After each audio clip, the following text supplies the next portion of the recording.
Ito ang mayabang na isihi na si Gurichen. Dahil sa isang hindi pagkakaunawaan, hindi sinasadya niyang napahamak ang kanyang kasintahan at ang sanggol nito sa pinakamalungkot na sandali. Bigla siyang nakita ang kanyang namatay na kasintahan na kasama ang kanyang matalik na kaibigan. Sumumpa siya na babawiin niya ang puso ng babae. Iyan ang melodramatikong balangkas ng nobela ni Litong. Biglang dinugo ang ilong ng babaeng may akda at nawala ng malay. Nang magising, naisip ni Litong na patay na siya. Isang kamay ang lumapit, inakala niyang si kamatayan ito, kaya mabilis siyang tumakbo. Nakakita siya ng isang binata na parang anghel, lalo siyang natakot at tumakbo.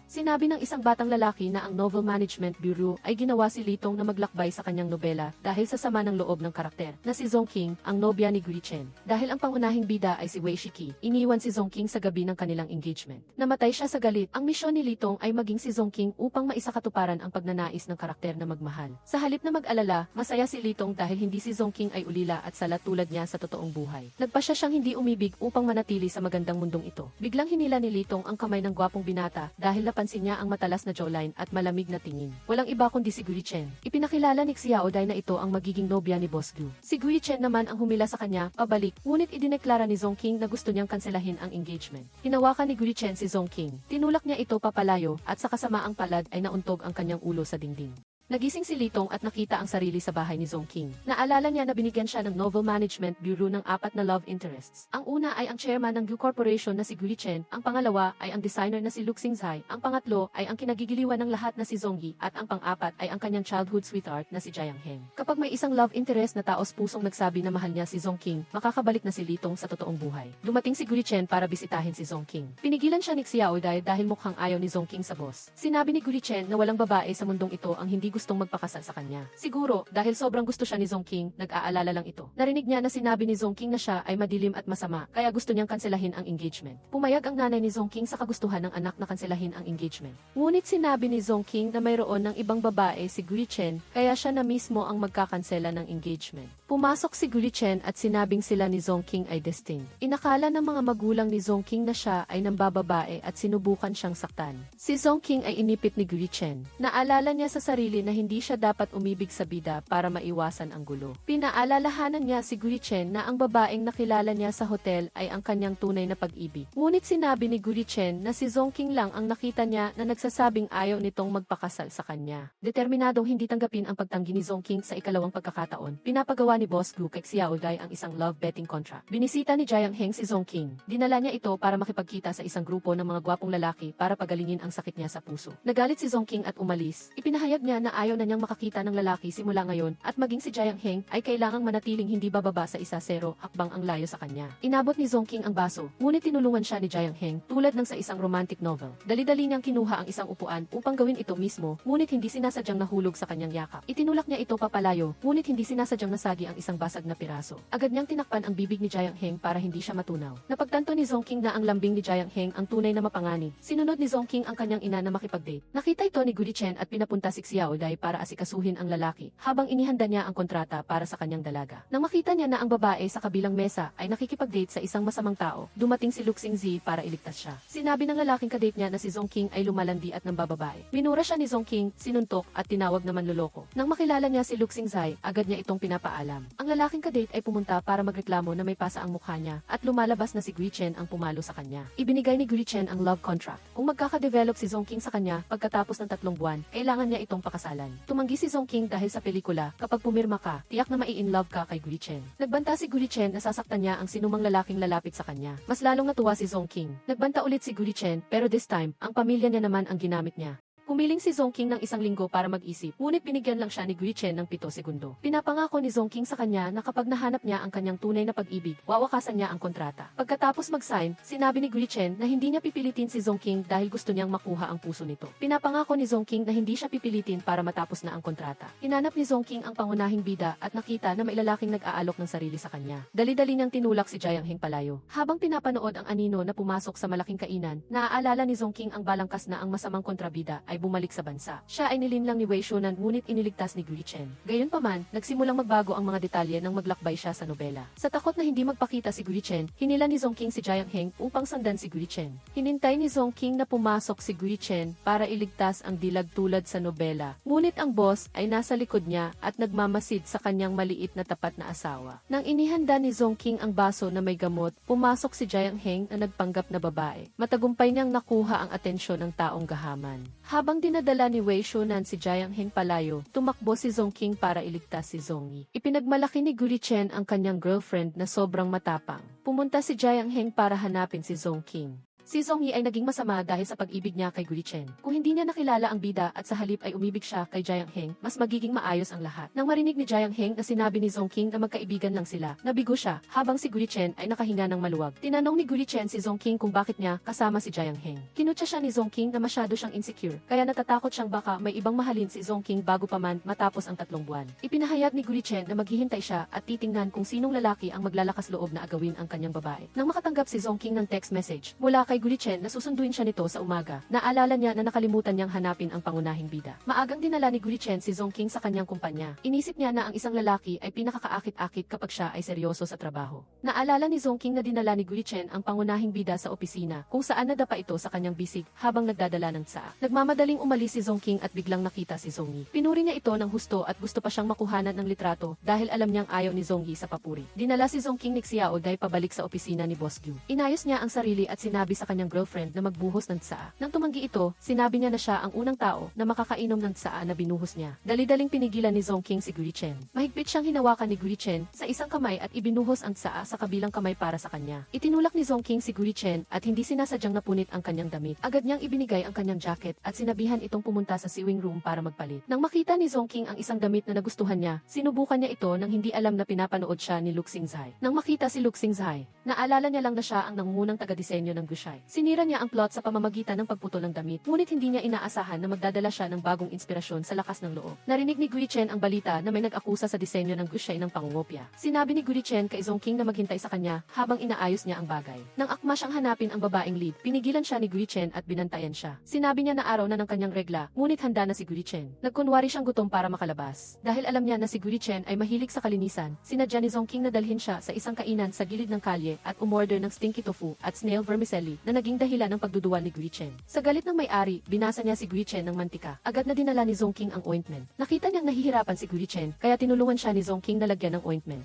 Hindi sinasadya na nagkaroon ng eksena ng pag-ibig, kaya agad na itinulak ni Zongking si Gurichen. Nang marinig niya ang pag-aaway, tumakbo si Zongking upang tingnan. Naalala niya na ang babaeng lead, si Wei Shiki, ay mahilig sa disenyo, ngunit sinira ito ng kanyang amang mahilig magsugal. Nakita ni Gurichen si Wei Shiki at dinala siya sa Gushai. Sa harap ni Gurichen, pinuri ni Zongking ang mga guhit ni Wei Shiki. Gayunpaman, hindi siya nag-abalang tumulong dahil hindi niya siya matutulungan habang buhay. Kaya, tumulong si Zongking na iligtas si Wei Shiki. Sinuway niya ang ama ni Wei Shiki dahil sa pagsusugal at pagpapabaya sa kanyang anak na babae. Nang makita niyang akmang sasaktan ng ama si Zongking, mabilis na pinigilan siya ni Gurichen. Nagpasya si Zongking na dalhin si Wei Shiki sa Gushai. Nakita niya ang mga mata ni Wei Shiki na puno ng pag-ibig sa unang tingin kay Gurichen at tuwang-tuwa si Zongking dahil sa wakas ay nalutas na niya si Gurichen, ngunit hindi siya pumayag. Dahil sa pag-aakala na sadyang inayos ni Zongking ang mga bagay-bagay para mahalin niya ang iba, galit na galit si Gurichen at hinila si Zongking papasok sa isang silid. Nang makita niyang nais siyang parusahan ni Gurichen dahil sa pagpaplano, ipinaalala ni Zongking ang kanyang pangako na huwag siyang pilitin at sinabi na si Wei Shiki ang tunay na tadhana ni Gurichen. Upang patunayan na mali si Zongking, umayag siyang payagan si Wei Shiki na pumasok sa Gushai sa kondisyon na papasok din si Zongking. Determinado siyang manatili doon sa loob ng 3 buwan, ngunit patuloy siyang ginugulo ni Zongyi, Gurichen at maging ni Gurichen. Tumakbo siya sa rooftop upang maghanap ng katahimikan, ngunit sinira ulit ito ni Gurichen. Nagkamali siya sa pag-aakala na gusto ni Zongking si Zongyi dahil nahuli niya siyang humihingi ng litrato kasama ito. Ipinaliwanag ni Zongking na ayaw ni Zongyi ng papuri, kaya ginawa niya iyon upang makatakas sa kanya. Nang marinig ito ni Zongyi, nagbago ang kanyang pananaw kay Zongking. Nagpasya si Gurichen na gawing alagad si Zongking. Tumanggi si Zongking dahil si Wei Shiki ang tanging mahusay na alagad ni Gurichen. Sa nakita ni Zongking na nagwawalis ng sahig si Wei Shiki, tuwang-tuwa siya dahil ito ay katulad ng plot sa kwento na naging dahilan upang maantig si Gurichen sa kabaitan ni Wei Shiki. Nang makita ni Zongking na binaliwala ni Gurichen si Wei Shiki, pinilit niya itong tumulong kay Wei Shiki. Nang marinig niya ang akusasyon na siya ay napakalakas ng loob, pinalayas ni Zongking si Gurichen. Hindi makapaniwala si Gurichen na mayroong mga has na paalisin siya. Sa pagkakataong iyon, binaliwala ni Gurichen ang mapagmahal na pangalawang lalaking karakter at tinanong ni Zongking kung bakit niya hinayaan na mabuli ang kanyang magiging alagad. Sinabi ni Gurichen na si Wei Shiki ay hindi magiging matagumpay dahil sa kanyang pagiging mapagpasensya. Kaya, kumilos si Zongking. Inila niya si Wei Shiki dahil ang mga kamay ng babaeng lead ay para sa pagdidisenyo. Sinubukan ni Mei Yuke na pigilan siya at nang susubukan na niyang saktan si Zongking, pinigilan siya ni Gurichen. Dali-dali kinuha ni Mei Yuke ang walis upang magwalis para kay Wei Shiki. Ngunit inihayag ni Ichigo na sisantehin niya ito. Inila ni Gurichen ang kanyang girlfriend, ngunit tumanggi si Zongking. Pinaalalahanan niya si Gurichen na panatilihin ang kanyang distansya mula kay Zongking. Sa kabilang dako, sumali si Zongking sa isang modelo audition sa Gucci para kay Zongking. Nang makita niya si Zongking, natakot si Zongking na magiging masama siya kapag nakilala niya si Gurichen. Nagpasalamat si Wei Shiki kay Zongking dahil inayos ni Gurichen ang isang disenyo para sa kanya. Nang makita niya si Zongking, dali-dali siyang hinila ni Zongking upang maiwasan ang paghaharap sa babaeng Lee. Sa paghaharap kay Wei Shiki sa elevator, binalaan siya ni Zongking na huwag samantalahin ang kabaitan ni Zongking. Sa nakita ni Zongking na nagpapanggap si Zongking na gusto niyang makipagkaibigan kay Wei Shiki, nagpa siya si Zongking na bumuo ng isang grupo ng magkakapatid upang tulungan ang bawat isa. Nagpasalamat si Wei Shiki kay Zongking at sinabing handa siyang magtrabaho ng husto upang makabayad. Nakita ni Zongyi na nagbabasa si Zongking ng nobela at binasa rin niya ito. Sa malayo, nakita ito ni Gurichen at naging napakainggit. Sinabi ni Gurichen na tutulungan niya si Gurichen. Hiniling niya kina Zongking, Wei Shiki at Zongyi na tulungan siyang ilunsad ang isang bagong koleksyon. Tuwang-tuwang umuwi si Zongking, ngunit hinarang siya ni Gurichen at pinilit siyang makipag-date. Dinala ni Zongking si Wei Shiki. Sa pagtingin sa kanilang mga anino, naisip ni Zongking na ang plot ay maaari pa ring mailigtas. Sa lalong madaling panahon, darating ang ama ni Wei Shiki at ililigtas siya ni Gurichen bilang isang bayani. Maya-maya, wala na si Gurichen. Lasang-lasing na dumating ang ama ni Wei Shiki at sinigawan ang kanyang anak na babae. Tumakbo si Zongking upang iligtas si Wei Shiki at binalaan ang ama na kung hahanapin pa niya si Wei Shiki, sasabihin niya sa mga maniningil ng utang. Takot na takot, niyakap ni Wei Shiki si Zongking. Sa katunayan, tumakbo si Gurichen upang maghanda ng isang kamanghamanghang paputok para sa kanyang girlfriend. Sinabi ni Zongking na hindi niya ito gusto, na nagdulot ng pagkalito kay Gurichen. Tinanong niya kung ano ang gusto ni Zongking. Tinapakan ni Zongking ang paa ni Gurichen. Dumating si Jiang Heng upang protektahan si Zongking. Nag-away sila ng ilang sandali at nang lumingon sila, wala na si Zongking. Dali-dali nilang hinabol si Zongking. Isa pang away ang naganap para iwi si Zongking. Dahil sa takot na maghintay buong gabi, palihim na nagmaneho si Zongking ng maaga. Napagtanto ni Zongking na ang lahat ng plot ng babaeng lead ay nangyayari sa kanya. Naalala niya na sa nobela, ang lalaki at babaeng lead ay nag-away.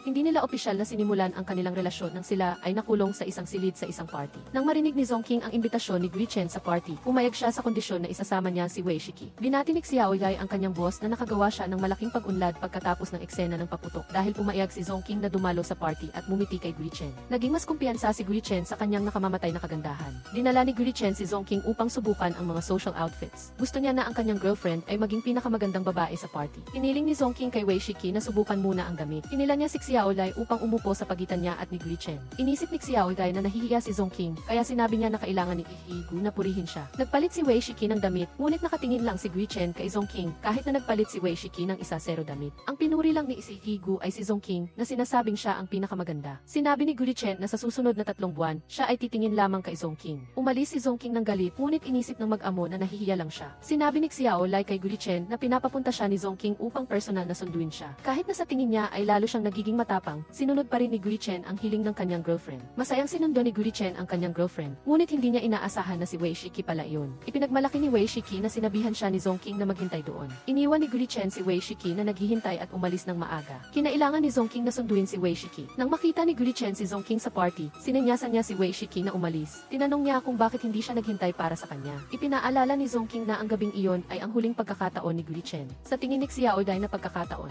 sinabi ni Zongking na kailangan ni Ichigo na maging proaktibo at salubungin si Zongking. Naalala ni Zongking na hindi dapat dumalo si Zongking sa party na ito. Nang makita niya si Gurichen, itinulak ni Zongking ang isang waiter upang mahuli ni Gurichen si Wei Shiki, ngunit naiwasan niya ito. Sinaway ni Zongking si Gurichen dahil sa pagkawala ng mga pagkakataon kay Wei Shiki. Napagtanto ni Gurichen na ang mga kakaibang aksyon ni Zongking ay hindi dahil sa gusto niya siya. Hiniling ni Gurichen kay Zongking na tigilan ang pagpaplano na ibigay siya sa iba, ngunit umalis siya ng galit. Si Zongking ay dinukot at dinala sa isang madilim na silid. Medyo lasing si Zongking kaya napasok niya ang maling silid. Nagmamadali silang lumabas, ngunit nakalock ang pinto. Tinawag ni Gurichen si Zongking. Gumamit si Jiang Heng ng fire extinguisher upang basagin ang pinto. Hiniling ni Gurichen kay Xiao Yai na i-block ang lugar at imbestigahan kung sino ang salarin. Naalala ni Zongking na dahil sa isang software error, nangyari ang lahat ng ito. Balak niyang dalhin si Zongking, ngunit pinilit siya ni Gurichen na maghintay para sa kanya upang ihatid siya. Dumating si Wei Shonan upang maghiganti. Nakita niya sa TV footage si Zongking na tumatakbo kasama si Zongking. Sinubukan niyang gumawa ng masamang bagay. Lumitaw si Gurichen at sinipa si Wei Shonan. Nang makita nakita ni Zongking na lumaban si Wei Shunan, pinrotektahan niya si Gurichen. Inila niya ito at tumakas mula sa grupo ni Wei Shunan. Nang makilala nila ang kanilang mga kasamahan, sa wakas ay nakapagpahinga sila. Ngayon lang napagtanto ni Wei Shunan na si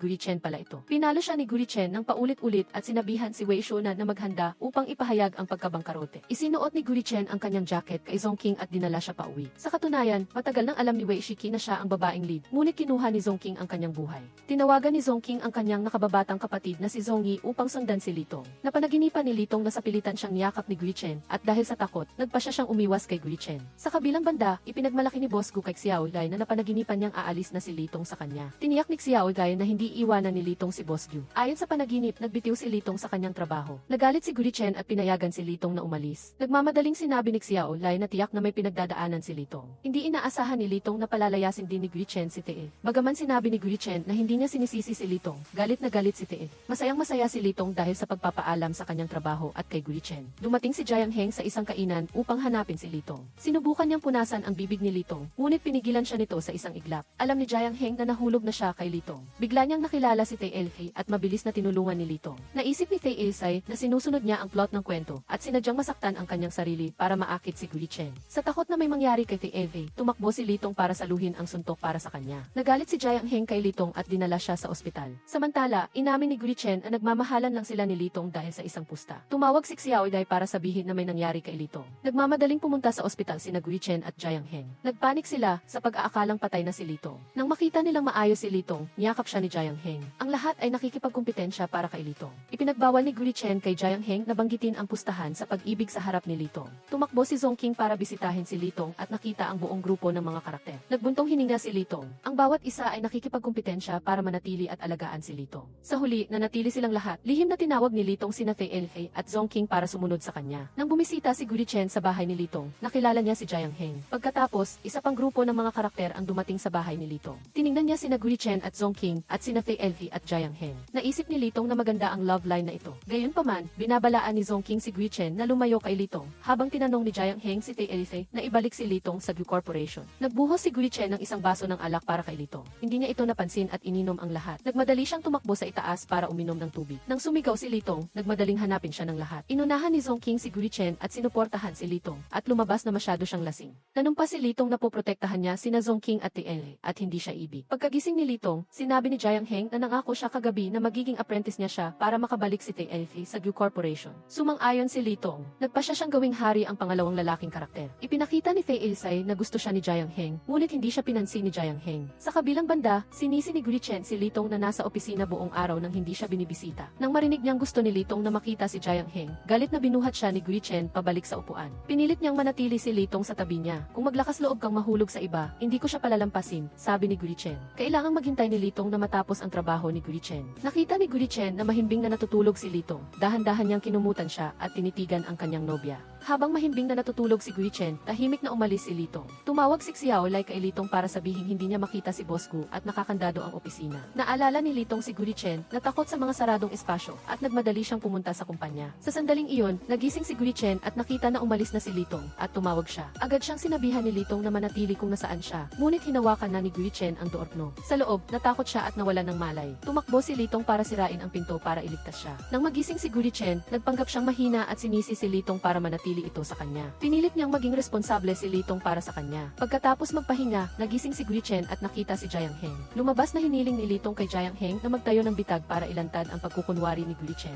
Dinidala ni Gurichen si Wei Shiki para takutin si Litong at pilitin siyang alagaan siya ngayong gabi. Nanatili din si Jiang Heng para masahe si Boss Gu. Maaga sa umaga, nagluto na ang dalawang lalaki para kay Litong. Nag-aasal silang mga asihi at nakikipagkumpetensya sa pagsuot ng damit kay Litong. Habang pinapanood silang ihatid si Litong sa trabaho at nakikipag-agawan sa pagbili ng kape para kay Litong, mas lalong naghinanakit si Tae. Tinawag niya si Litong sa rooftop. Lihim na sinuntok ni Tae Elfei si Litong para mawalan siya ng malay at ikinulong siya. Kinuwestiyon ni Tae Elfei si Litong kung bakit niya kinuha ang lahat mula sa kanya. Lumabas na isa din siyang na may misyon na baguhin ang kwento at gawin itong nakasentro sa bida na si Tae. Pinilit ni Tae Elfei si Litong na manatili roon o gagawa siya ng mas masasamang bagay. Sa kabilang banda, nag-aalala ang lahat sa paghahanap kay Litong. Nagpakita si Gurichen sa kanyang ina. Nakakuha si Litong ng mensahe mula kay Tae Elfei na nagsasabing pupunta siya sa ibang bansa sa loob ng ilang buwan, ngunit hindi umalis ng bansa si Tae. Naalala ni Gurichen na noong hapon ay nagtanong siya tungkol kay Litong at nagalit si Tae. Pumunta ang lahat sa bahay ni Tae. Sinipa ni Gurichen ang pinto at pumasok. Siyempre, nandito si Litong. Litong. Dali-dali siyang nagpaliwanag na siya at si Tae Ilfei ay nagsasanay lamang sa pag-arte kung sakaling may mangyaring kidnapping. Nagulat si Tae Ilfei na tinutulungan siya ni Litong. Sinabi ni Litong na ang kanyang misyon ay umibig, ngunit ayaw niyang matapos ito para manatili siya rito. Nagpasya si Tae Ilfei na tulungan si Litong na makalaya mula sa mga lalaki at tutulungan naman siya ni Litong na bumuo ng kanyang karera. Iminungkahi ni Tae Ilfei na maging isang masamang babaeng pangalawang karakter si Litong para kamuhian siya ng lahat. Nagpanggap si Litong na isang tuso at mayabang na babae. Sa harap ng lalaking bida, nadapa siya at dinala siya ni Gurichen sa opisina. Hinila ni Litong ang kanyang palda at akitin si Gurichen. Kumuha siya ng gamot at tinulak siya palayo para dahan-dahang lagyan ng gamot ang kanyang mga sugat. Naalala ni Litong na kinasusuklaman ni Gurichen ang pagkukunwari ni Zongking, kaya sinadya niyang banggain ang isang empleyado at bumagsak sa sahig. Nagdemand pa siya na paalisin ni Gurichen ang empleyadong nakasakit sa kanya. Nagalit si Gurichen dahil kitang-kita niya na sinadya ni Litong na bumagsak. Masayang-masaya si Litong sa tagumpay, ngunit pinaalis siya ni Gurichen dahil masyadong mabilis ang tibok ng kanyang puso. Gayunpaman, hindi pa rin niya inamin na nahulog na siya kay Litong. Nang bumalik siya at makita si Jiang Heng, nagpatuloy si Litong sa pagpapanggap na ikatlong partido. Inakit niya si Jiang Heng na suotan siya ng sapatos. Nang makita na tumakbo palayo si Jiang Heng, nagdiwang sila na parang nanalo. Si Jiang Heng ay nahihiya kaya umiiwas siya. Nagulat si Litong nang makatanggap ng mensahe para makipag-date kay Gurichen at Jiang Heng. Nagpasya si Tae Ilfei na baguhin ang kanyang diskarte at gawing inosenteng babae si Litong.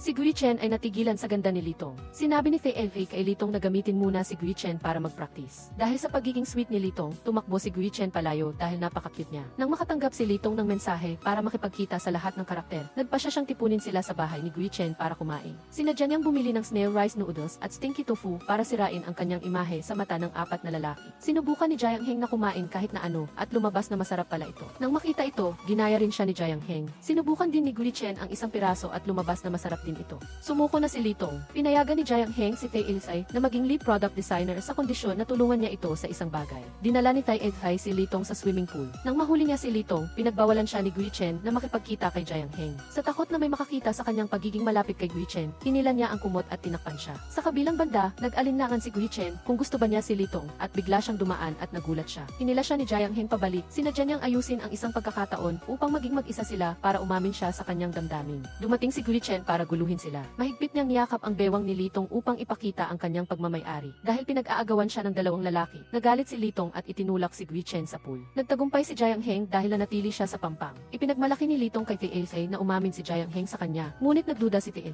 Ang kanilang mga aksyon ay kontrolado ng The Novel Management Bureau. Nadulas si Litong at agad siyang sinalo ni Jiang Heng. Sinabi niya kay Litong na mag-isip ng mabuti bago siya sagutin. Nang banggitin ni Tae Ilfei si Litong, agad niyang tinulak palayo si Jiang Heng. Humingi ng paumanhin si Tae dahil hindi niya inaasahan na aamin si Jiang Heng sa kanyang nararamdaman. Natuklasan ni Litong na kapag may umamin sa kanyang damdamin, parang na-hypnotize siya. Posibleng pilit siyang pinaibig ng The Novel Management Bureau. Ngunit kapag dumating si Tae, magigising siya. Sa kumpanya, hinanap ni Gurichen si Litong. Nang may makita si Litong, hinila niya si Gurichen para magtago. Dahil sa physical contact, nawala ang pagiging alerto ni Litong. Ginising siya ni Tae Ilfei. Agad niyang sinisi si Gurichen dahil sa pagiging manyakis. Nang makasama niya si Gurichen ng mag-isa, na-hypnotize ulit siya ng kanyang mapagmahal na mga kilos. Dinala ni Shiki si Chuji upang gumising at pagkatapos na marinig ito ni Gurichen, pumunta si Jiang Heng upang hanapin ang inspirasyon sa disenyo. Dumating siya upang sunduin si Chuji. Siniguro niya ang seatbelt para kay Chujay na nagpadagundong sa puso ni Chujay. Pumunta sila sa isang hotel at umarkila ng isang kwarto. Sinabi ng empleyada na may isa na lang na kwarto na natitira. Sumunod si Chuji sa pagsasaayos ni Gurichen. Nang makilala niya si Jiang Heng, muli siyang na-hypnotize nito. Nang makita lang niya si Shiki, nagising siya. Nagpasya si Chuji na manatili sa kwarto kasama si Shiki at si Gurichen ay mananatili kasama si Jiang Heng. Naniwala si Chuji na ang mga mata ng mga lalaki ang nagpa-vibrate sa kanya. Tinanong ni Shiki si Chuji kung bakit kailangan niyang gawin iyon. Nagbahagi siya na ang totoong mundo ay napakawalang awa sa kanya, kaya gusto niyang manatili sa nobela. Sa umaga, naghihintay na ang dalawang lalaki kay Chujay. Nang makita ni Gurichen na may sakit si Chujay, agad niya itong niyakap. Hindi niya alam na agad itong nawalan ng malay. Sinabi ni Shiki kay Chuji na manatili sa bahay at magpahinga habang siya ay sasama kay Jiang Heng. Nag-alaga si Gurichen sa kanyang nobya. Ipinangako niya na hindi niya sasamantalahin ang sitwasyon. Dahan-dahan niyang tiningnan ang kaibig-ibig na mukha ni Chujay. Nagdala siya ng lugaw para sa kanya. Sinikap ni Chuji na iwasan ang mga mata ni Gurichen. Nang makita niya ang sugat sa kamay nito, tinanong niya kung siya mismo ang nagluto. Sinabi ni Gurichen na nagluto siya ng lugaw para sa kanyang babae. Sinabi ni Chuji na ito ang unang pagkakataon na may nagluto ng lugaw para sa kanya nang siya ay may sakit. Habang nagiging romantiko sila, dumating si Shiki at pinutol ang momentum. Inisip niya na mahal ni Gurichen si Chuji kaya siya mismo ang nagluto ng lugaw. Ngunit naisip ni Chuji na ang management office. Dahil sa pamamahala ni Gurichen sa kumpanya, natuklasan ni Shiki na nawawala ang disenyo ng kanyang draft. Nalaman ni Chuji na kinuha ito ni Miyuki at pumunta siya upang humingi ng hustisya sa chairman. Sinabi ni Gurichen kay Chuji na magbigay ng ebidensya upang patunayan na si Shiki ang gumuhit ng draft. Pumunta si Chuji sa sa 6 na basurahan upang hanapin ang ebidensya. Dumating si Jiang Heng upang tulungan siya at nag-ambag din si Zhongli. Natagpuan ni Chuji ang orihinal na draft ni Shiki. Pinunit ito ni Mei Yuke upang kopyahin. Nagpasya si Jiang Heng na gamitin ang disenyo ni Shiki. Naisip ni Chuji na kung magiging matagumpay ang paglulunsad ng produkto at maging sikat si Shiki, ang kwento ay magiging nasa tamang landas na umiikot sa pangunahing karakter na babae. Sa panahong iyon, matatapos ni Shiki ang kanyang misyon at makakabalik sa totoong mundo. Hinila ni Jiang Heng si Chuji sa rooftop. Nang makita niyang umiiwas ito pagkatapos ng pag-amin, sinabi niya na hindi niya mahal si Chuji at ang pag-amin ay para lang provoking si Gulichen. Nakahinga ng maluwag si Chuji. Sinabi niyang hindi niya mamahalin si Jiang Heng at hindi rin siya makikipag-ugnayan kay Gulichen. Malungkot na pinanood ni Jiang Heng ang paglayo ni Chuji. Bumalik si Chuji sa opisina. Dumating ang mga empleyado ng Management Bureau upang tanungin si Chuji kung bakit hindi niya ginawa ang kanyang misyon. Sumang-ayon si Chuji na hindi siya iiwas sa pag-ibig sa kondisyon na hindi manipulahin ng Management Bureau ang damdamin ng mga lalaking karakter. Gusto niyang mangyari ang lahat ng natural at kung totoo ang damdamin, natural siyang ma-in-love. Pumasok si Xiaolai upang magulat na ang kalahati ng mga taga-disenyo ay nag-resign.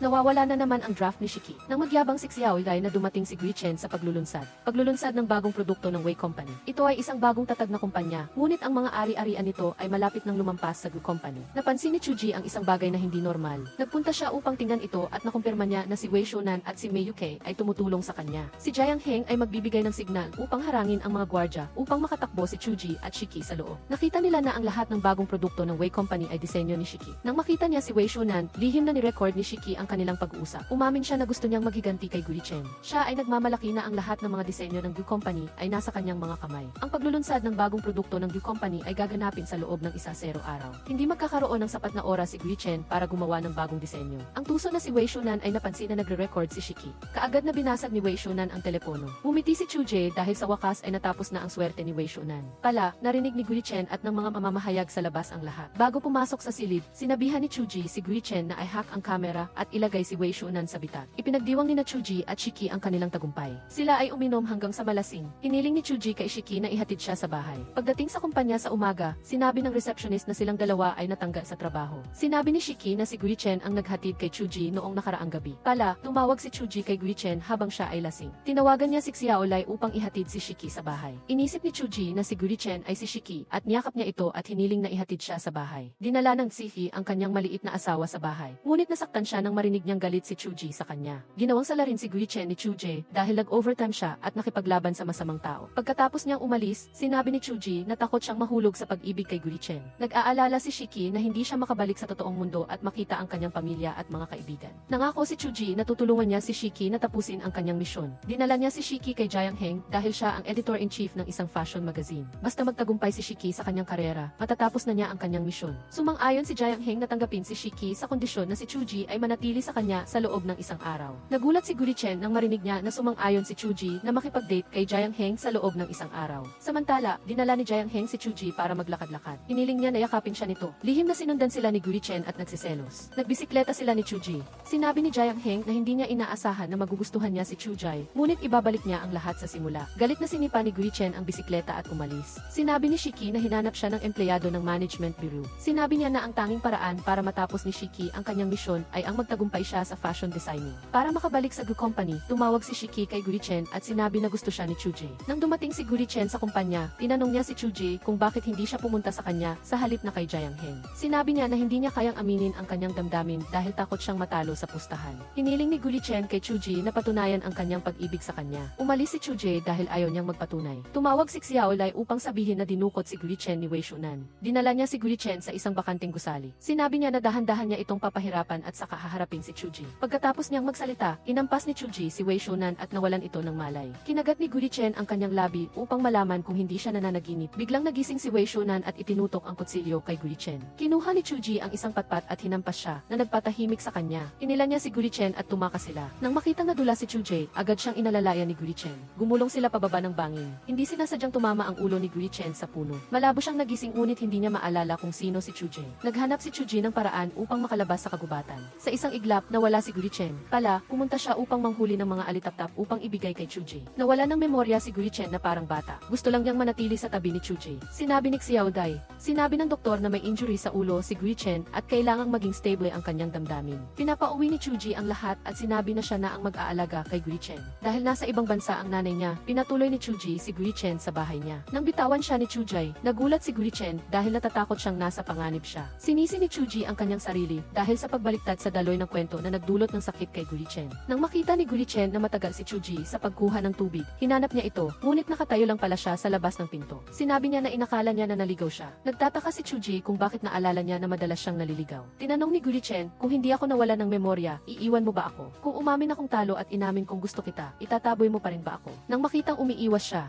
tinatanong ni Gurichen si Chuji kung gaano katotoo ang kanyang damdamin nang ilagay niya sa panganib ang kanyang buhay upang iligtas siya. Nang umalis siya, sinabi ni Chuji sa sarili na hindi siya dapat mahulog sa pag-ibig kay Gurichen. Nang magising siya sa umaga, natagpuan niya ang sarili na nakatali sa kama ni Gurichen. Binalaan niya si Chuji na hahalikan siya kung magsasalita pa siya. Kung hindi mananatili si Chuji ng maayos, hindi siya titigil sa pagdakip sa kanya at hindi niya alam kung ano pa ang gagawin niya sa susunod. Nagulat si Chuji dahil nakatali lang siya ni Gurichen sa dalawang mansanas. Natutunan ni Gurichen ang sikreto sa panliligaw mula sa isang romance novel. Mahina siyang nagtanong kay Chuji na manatili at alagaan siya. Kung ayaw mo, umalis ka lang at gawin ang gusto mo. Ihintayin kita ng kusang loob. Ang taktika na ito ay talagang gumana kay Chuji. Pag-alala sa mga galaw ni Ishen, mas lalo pang namula si Chuji habang ipinagmamalaki ni Wei Shiki kay Luxingzi na narinig niyang tinawagan ni Xiaolai si Boss Gu upang sabihin na kailangang maging mag-asawa na sila. Dinala ni Luxingzi si Wei Shiki upang iligtas si Chuji. Nang makita ni Wei Shiki si Ishen na gumagawa ng kalokohan, bigla niya itong pinatulog sa isang suntok. Walang nakakaalam na nagluluto pala talaga sila ng bigas. Nagsorry si Wei Shiki kay Chuji dahil sa kanyang misyon ay nailagay niya sa panganib si Chuji. Sinabi ni Chuji na wala namang ginagawang labi si Ishen at hanggat hindi niya ito gusto, hindi magiging matagumpay ang misyon. Pumasok si Ishen at tinanong kung bakit hindi niya ito mapili. Gusto niyang malaman ang lahat tungkol kay Chuji. Nagpasya si Chuji na sabihin ang lahat kay Ishen at Luxingzi. Naging malungkot si Ishen nang malaman na kung mahalin niya si Chuji ay mawawala na si Chuji sa mundong ito. Hindi pa rin matanggap ni Ishen ang pag-ibig. Kahit na ang kanyang claustrophobia ay isang script lamang na isinulat ni Chuji. Humingi siya ng isang halik mula sa kanya. Mula ngayon, wala na silang kinalaman sa isa't isa. Sa wakas, dumating na ang product launch. Nakasalubong ni Chuji si Luxingzi at humingi ng tawad sa kanya. Naniniwala si Luxingzi na ang buhay ni Chuji ay maaaring nakasulat din sa panulat ng iba. Inutusan niya si Chuji na bigyan siya ng isang perpektong pagtatapos kung babalik siya sa realidad. Nagdiwang ang lahat sa tagumpay ng launch. Naawa si Wei Shiki sa pagmamahala ni na Chuji at Ishen. Naniniwala si Chuji na kung nakatakda silang maghiwalay, mas gugustuhin niyang hindi na lang magsimula. Ayaw niyang iwanan ang taong mahal niya.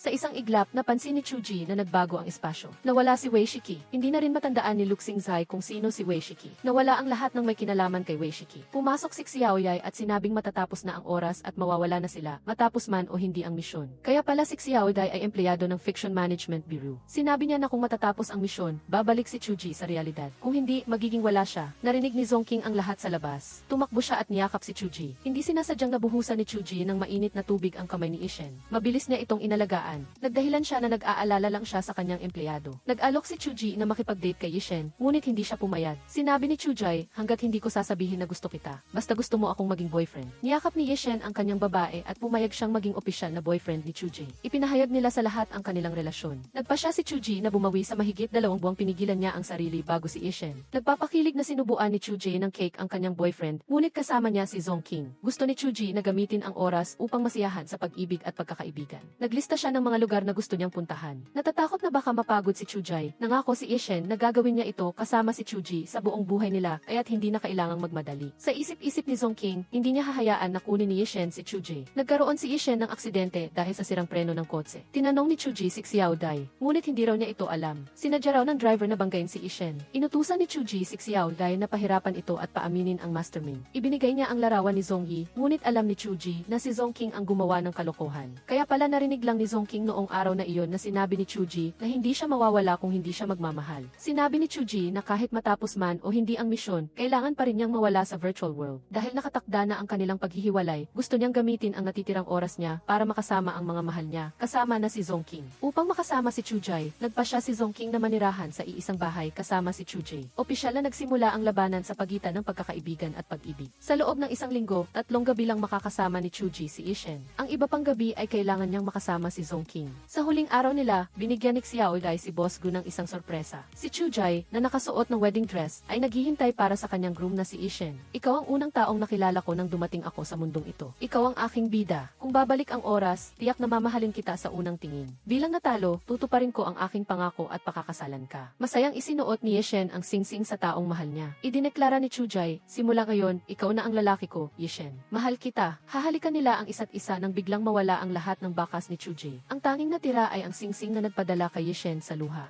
Nabasa niya ang liham na iniwan ni Chuji. Dahil sa COVID, baka nalimutan mo ako para makabalik sa normal mong buhay. Sa unang pagkikita natin, hindi ko inakalang marami tayong pagdadaanan. Sa likod ng iyong matigas na panlabas, ikaw ay isang banayad at mainit na tao. Matapos ang kontrata ng pustahan, ipinilit mong pumasok sa aking mundo. Mula nang nangako ka na paibigin ako, hanggang sa umamin ka na nauna mo akong minahal, naaalala ko ang bawat araw na kasama ka. Hinawakan mo ang aking kamay, niyakap ako, at pinrotektahan ako. Nagsimula akong umiti nang makita kitang masaya, at nalulungkot ako kapag nakikita kitang malungkot. Sigurado akong mahal na mahal kita, ngunit may nakatakdang paghihiwalay, at ang paglimot mo sa akin ay marahil ang pinakamahusay na bagay. Gayunpaman, sa kaibuturan ng aking puso, umaasa ako. Mamahalin mo ako habang buhay. Siya ay si Litong, na bumalik sa realidad. Nagising si Litong sa ospital. Sinisisi siya ni Editor Wang dahil ayaw niyang ipagpatuloy ang kwento ng malupit na si. Narinig niyang sinisisi ng isa pang editor ang manunulat sa pagsusulat ng walang kwentang kwento tungkol sa si. Nakita ni Litong si Gulichen. Bumalik siya sa pitong Diyos. Tiningnan siya ng pitong Diyos. Bukod kina Chuji at Wei Shiki, si Yishen ba ay isang karakter na pumasok din sa nobela para sa isang misyon. Ang sagot ay nasa imahinasyon ng bawat manunood. Ang kwento ng isang babaeng naglakbay sa ibang mundo at naging kontrabida, ngunit napaibig ang apat na lalaki ay nagtatapos na. Pindutin ang like at subscribe sa ibaba upang manood ng iba pang mga pelikula.